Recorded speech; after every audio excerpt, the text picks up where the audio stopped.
بسم اللہ الرحمن الرحیم نحمدہ ونصلی علی رسولہ الکریم۔ میرے عزیز طلبہ اور طالبات، ان چند لیکچروں میں ہم مختصراً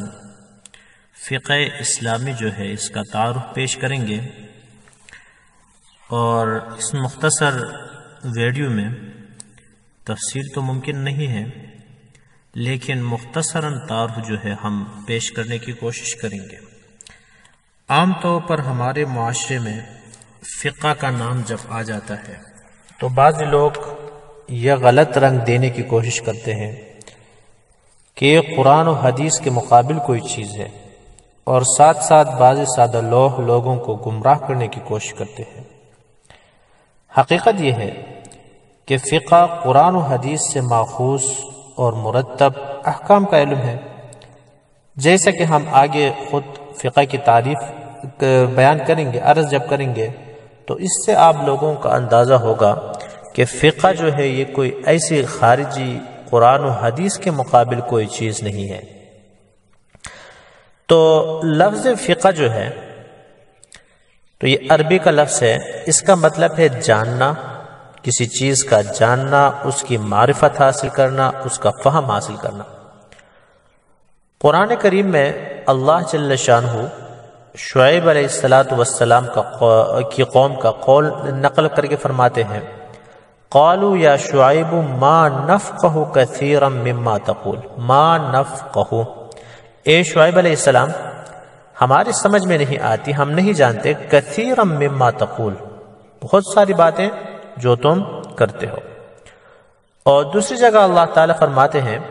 فَمَا لِهَٰؤُلَاءِ الْقَوْمِ لَا يَكَادُونَ يَفْقَهُونَ قَوْلًا، يَفْقَهُونَ قَوْلًا فقہ سے نکلا ہے کہ وہ بات کو سمجھنے والے نہیں ہیں۔ ایک اور جگہ ارشاد ہے، فَطُبِعَ عَلَىٰ قُلُوبِهِمْ فَهُمْ لَا يَفْقَهُونَ، کہ ان کے دلوں پر مہر لگی ہے، فَهُمْ لَا يَفْقَهُونَ، اور وہ بات سمجھتے نہیں ہیں۔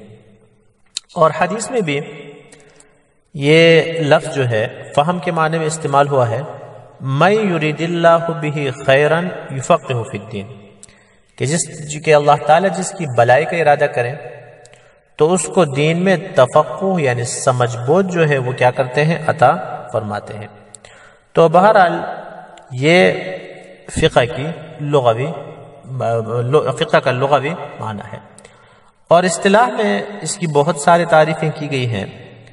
اور سیدنا حضرت امام ابو حنیفہ رحمہ اللہ تعالی فقہ کی تعریف یوں فرماتے ہیں، معرفت النفس ما لها وما علیہا، ما لها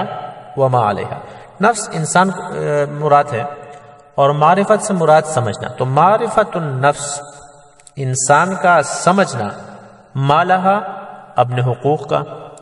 وما علیہا اپنے فرائض کا۔ تو گوئے کہ سیدنا حضرت امام ابو حنیفہ رحمۃ اللہ علیہ فقہ کی تعریف یہ فرماتے ہیں کہ انسان جو ہے اپنے حقوق کو سمجھے، اپنے فرائض کو سمجھے، اپنی ذمہ داریوں کو سمجھے، یہ کیا کہلاتا ہے، فقہ کہلاتا ہے۔ یعنی معرفت النفس ما لها وما علیہا، یعنی انسان کا سمجھنا، ایک نفس کا، ایک انسان کا سمجھنا کہ اس کی ذمہ داریاں کیا ہیں اور اس کے حقوق کیا ہیں۔